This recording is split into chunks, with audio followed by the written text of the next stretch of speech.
Imagina que te llega una multa de tráfico, 100 euros. Te duele, ¿verdad? Ahora imagina que la multa no es de 100 euros, es de 4.300 millones de dólares. No es una multa de tráfico, es la factura por construir el imperio de criptomonedas más grande del mundo operando, digamos, en una zona legalmente gris. Esa es la historia de Binance, la empresa que se hizo tan grande que su multa de aparcamiento podría comprar una pequeña nación insular, con yate incluido. La historia de cómo su fundador pasó de ser un héroe libertario a declararse culpable ante el gobierno de Estados Unidos. ¿Cómo llegamos a este punto de locura financiera?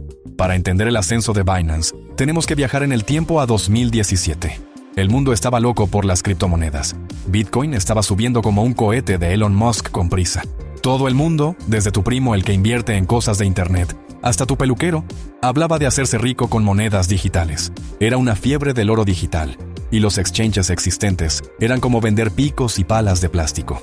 Se caían constantemente. Las comisiones eran altísimas y la experiencia de usuario era tan agradable como armar un mueble de IKEA sin instrucciones. El mercado no pedía a gritos una solución, suplicaba por ella. Y en medio de ese caos, apareció un hombre llamado Changpeng Zhao, o CZ para los amigos. La leyenda de CZ es material de película de Silicon Valley. Inmigrante chino en Canadá, trabajó en un McDonald's para ayudar a su familia. Un cerebrito de la informática que acabó desarrollando software para la bolsa de Tokio y para Bloomberg. La historia oficial cuenta que en una partida de póker en 2013, escuchó por primera vez sobre Bitcoin y tuvo una epifanía. Vendió su apartamento en Shanghái por $1 millón y lo metió todo en Bitcoin. Una jugada que sus amigos calificaron de locura. Y cuando el precio se desplomó un 70% poco después, hasta su madre pensó que estaba loco.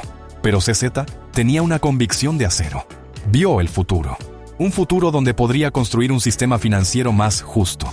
El giro irónico es que para construir ese sistema justo, tuvo que jugar un poco sucio. ¿Listo para saber cómo lo hizo? El modelo de negocio de Binance a primera vista es simple. Cobran una pequeña comisión por cada transacción. Compras, venden, ellos se llevan un pellizco. Pero el verdadero truco no estaba en las comisiones. Estaba en la velocidad y la audacia. Binance fue diseñado para ser el Usain Bolt de los exchanges. Podía procesar 1.400.000 transacciones por segundo, cuando sus competidores se ahogaban con mucho menos. Pero la verdadera genialidad fue su estrategia de blitzscaling global y su arbitraje regulatorio. En lugar de pedir permiso, Binance se lanzaba en un país tras otro, acumulando millones de usuarios antes de que los reguladores supieran qué demonios era una criptomoneda. Además, crearon su propia moneda, el Binance Coin. Esto fue un golpe maestro. El BNB funcionaba como un programa de lealtad. Si lo usabas para pagar las comisiones, obtenías un descuento. Esto incentivaba a la gente a comprar y mantener BNB, inflando su valor y creando un ecosistema cerrado. Era como si tu supermercado te diera puntos de descuento que, además, pudieras vender en un mercado global y cuyo precio pudiera dispararse.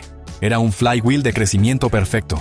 Más usuarios, más transacciones, más demanda de BNB, más valor para Binance. ¿Te suena esta estrategia de actuar primero y pedir perdón después? Si piensas en crecer a toda costa ignorando las reglas, seguramente te viene a la mente una empresa, Uber.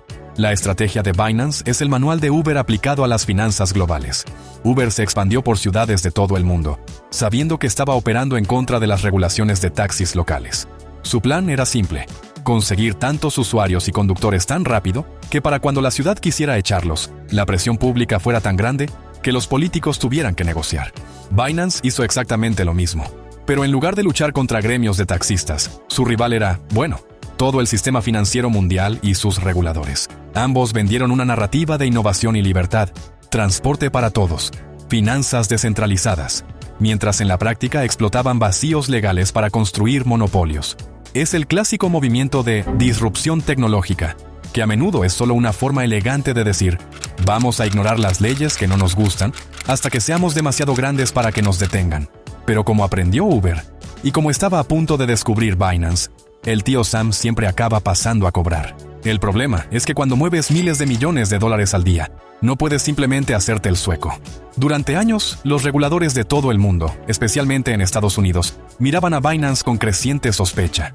Finalmente, el castillo de naipes regulatorio se vino abajo. El Departamento de Justicia de Estados Unidos y la Comisión de Bolsa y Valores lanzaron una ofensiva devastadora. Las acusaciones eran gravísimas. Binance no solo había operado como un exchange de valores sin licencia en Estados Unidos, sino que sus controles contra el lavado de dinero eran, para ser generosos, un chiste. La investigación del DOJ reveló que Binance se había convertido en una autopista para el dinero sucio. Fondos de mercados de la Dark Web, hackers y, lo más alarmante, grupos como el Hamas movían dinero a través de la plataforma con una facilidad pasmosa. En noviembre de 2023, la bomba explotó. Binance se declaró culpable y aceptó pagar la ya mencionada multa de $4.300 millones, una de las más grandes en la historia corporativa de Estados Unidos. CZ, el visionario, tuvo que dimitir como CEO y declararse culpable personalmente de violar las leyes contra el lavado de dinero. De repente, el chico que vendió su apartamento por un sueño se enfrentaba a la cárcel. ¿Cómo pudo salirse con la suya durante tanto tiempo? El impacto de Binance es difícil de exagerar. En su apogeo, llegó a procesar más del 60% del volumen total de transacciones de criptomonedas del mundo. Tenía más de 170 millones de usuarios registrados, más que la población de Alemania y España juntas. Su volumen diario de operaciones superaba rutinariamente los $70.000 millones. Estas cifras son tan astronómicas que pierden el sentido.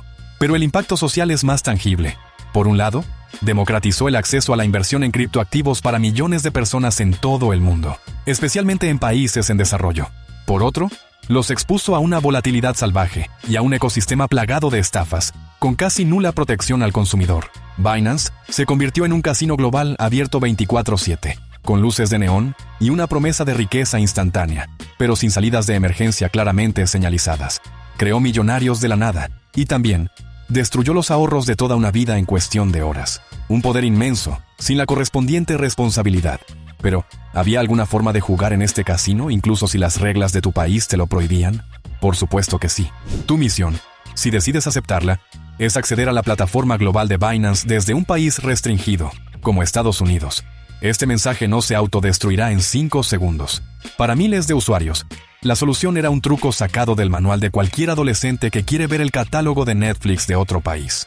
Una VPN. Binance.com bloqueaba oficialmente a los usuarios estadounidenses, dirigiéndolos a su versión local, Binance US, que era mucho más limitada y regulada. Sin embargo, con una VPN, un usuario podía falsear su ubicación, decir que estaba en Portugal mientras desayunaba en Ohio, y acceder a todo el catálogo de productos y servicios prohibidos. Los documentos de la SEC demostraron que Binance era plenamente consciente de esto. De hecho, internamente lo llamaban una táctica de evasión creativa. La empresa sabía que una parte significativa de su volumen provenía de estos usuarios fantasma, y aunque públicamente desaconsejaba el uso de VPNs, en la práctica miraba para otro lado. Era un secreto a voces, una farsa que permitía a la empresa mantener el grifo del dinero estadounidense abierto mientras fingía cumplir con las normativas. Esta estrategia solo era posible gracias a una laguna regulatoria del tamaño del Gran Cañón. El verdadero as en la manga de Binance durante años fue su estructura corporativa. Si le preguntabas a CZ dónde estaba la sede de Binance, te daba una respuesta filosófica sobre la descentralización y cómo la empresa vivía en la nube. La realidad era más pragmática. Binance era un fantasma legal. Fundada en China, huyó a Japón, luego a Malta, y tenía entidades registradas en paraísos fiscales como las Islas Caimán y las Seychelles. No tenía una sede física, ni un domicilio fiscal claro. Estaba en todas partes y en ninguna a la vez. ¿Esta estructura era deliberada? Hacía casi imposible que un solo regulador pudiera meterle mano. Si un país endurecía las leyes, Binance simplemente movía sus servidores, o redirigía el tráfico a través de otra de sus múltiples entidades. Era un juego del gato y el ratón a escala planetaria. Explotaron la falta de una regulación cripto global y coordinada, operando en las grietas del sistema. Para los defensores de las criptomonedas, esto era la máxima expresión de la descentralización. Para los reguladores, era una amenaza directa a la soberanía financiera y una pesadilla para la prevención del crimen. Al final, vendían una solución mágica, la libertad financiera total. ¿Pero a qué precio? Binance se hizo gigante vendiendo una mezcla irresistible de conveniencia y miedo. La conveniencia era tener todo en un solo lugar. Cientos de monedas, futuros, staking, launchpads para nuevos proyectos. Era el centro comercial de las criptomonedas. La interfaz era limpia y fácil de usar, atrayendo a millones de novatos. El miedo era el clásico FOMO, Fear of Missing Out, el miedo a quedarse fuera. Cada día surgía una nueva meme coin, que prometía multiplicar su valor por 1000. Y Binance era la puerta de entrada más rápida a esa lotería. La empresa se posicionó como la solución mágica para no perderse el próximo gran pelotazo. Crearon una economía impulsada por la especulación y la adrenalina, donde la gente no invertía, apostaba. Y como en cualquier casino, la casa siempre gana. Las comisiones, por pequeñas que fueran, se acumulaban hasta convertirse en miles de millones en ingresos, sin importar si los usuarios ganaban o perdían. Pero la línea entre ser un casino y facilitar actividades criminales se volvió peligrosamente delgada. El lado oscuro de esta operación sin fronteras quedó brutalmente expuesto en los documentos del Departamento de Justicia. La frase de un fiscal estadounidense fue lapidaria.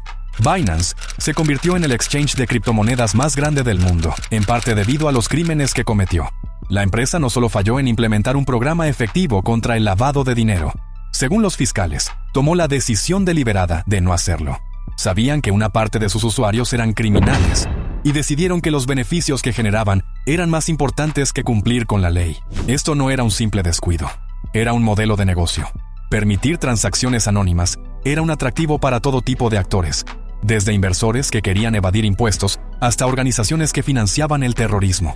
La falta de un proceso robusto de «conozca a su cliente», KYC, por sus siglas en inglés, fue una invitación abierta al dinero ilícito.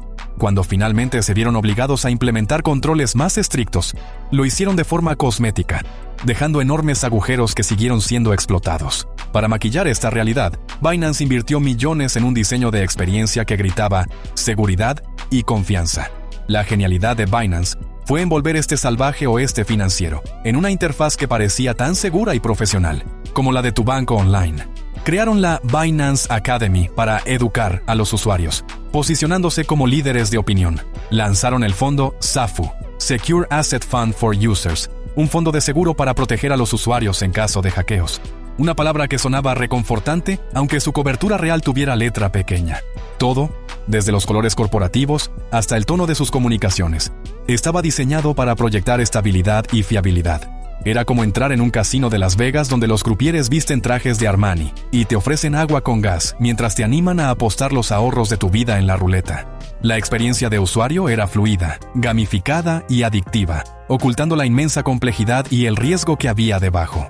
Maquillaron un producto de altísimo riesgo para que pareciera una inversión sensata. Con CZ fuera y el gobierno estadounidense vigilando, ¿qué le depara el futuro a este gigante herido?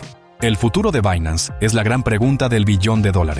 Con CZ apartado de la dirección, aunque sigue siendo el mayor accionista, y un nuevo CEO al mando, la empresa se enfrenta a un desafío existencial: transformarse de un barco pirata a un buque de la marina mercante.